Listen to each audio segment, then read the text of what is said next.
So we've had a bit of rain, but it's going to rain more. Just in a few hours' time, there's a severe weather warning. So hopefully all this should fill up. Now that there is some water in it, I can see more where I'm going to need to raise bits up and where I'm going to dig bits down. So it helps a lot having water in it. It's better than any spirit level. So I'm going to have a little look round and see how it is.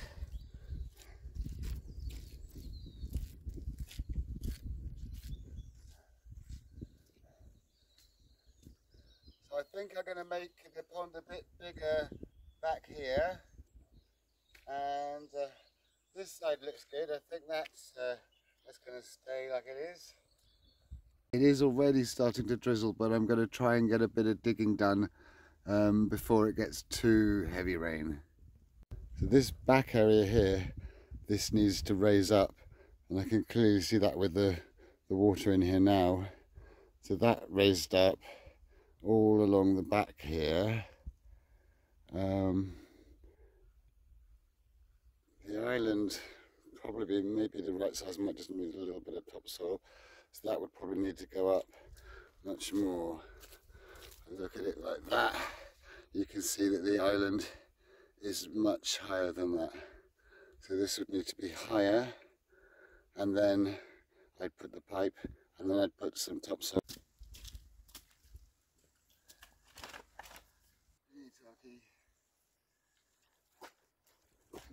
It's quite different digging soil when it's wet.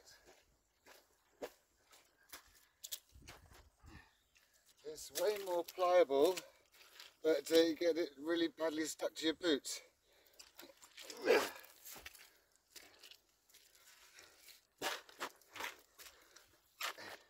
It's much easier to dig, but it's much heavier. So there's loads of advantages and disadvantages.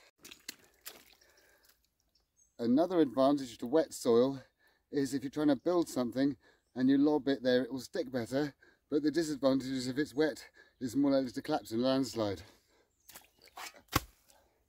And landslides are very bad for a landscaper.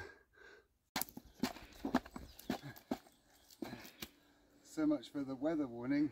It's just sunny, but at least it's a bit wetter than it was, and it's really soft to dig with.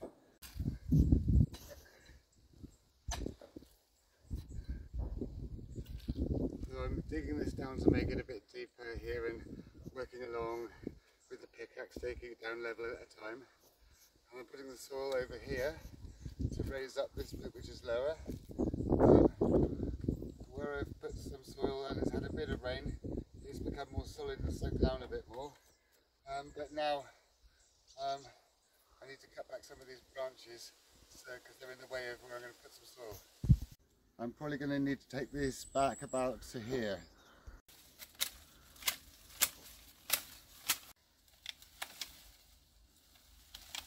That's better now. I've got room to chuck more soil so I can raise the ground a little bit here.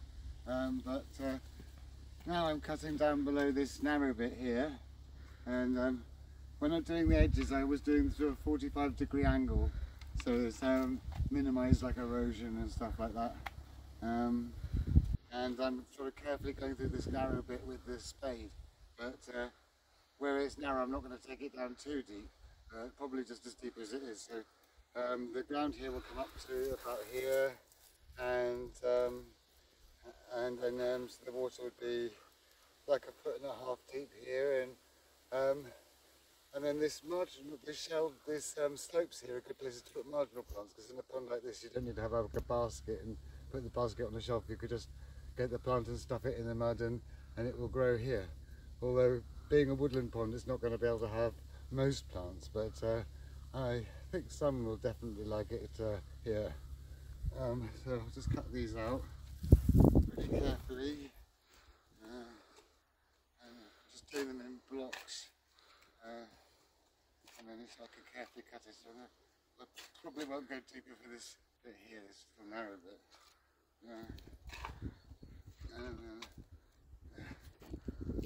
And I just take the blocks and I just lob them over there like that,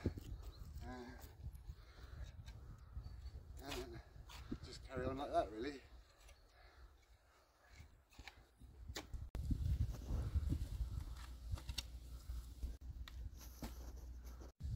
So this side here is going to need to be about that height to be level with the island, and I need to continue that as a 45-degree slope. I should be able to easily jump that still, so that should be alright. So the 45-degree slope carrying on here, so I'd be back about here somewhere, and yeah, I could still easily make it to the stepping stone island, so that's good.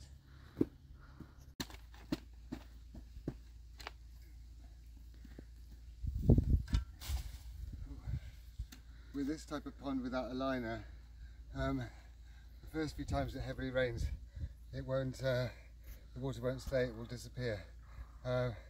The clay in the mud, in the water, as it trickles through, it gradually forms like a bond, and it strangely keeps the water there.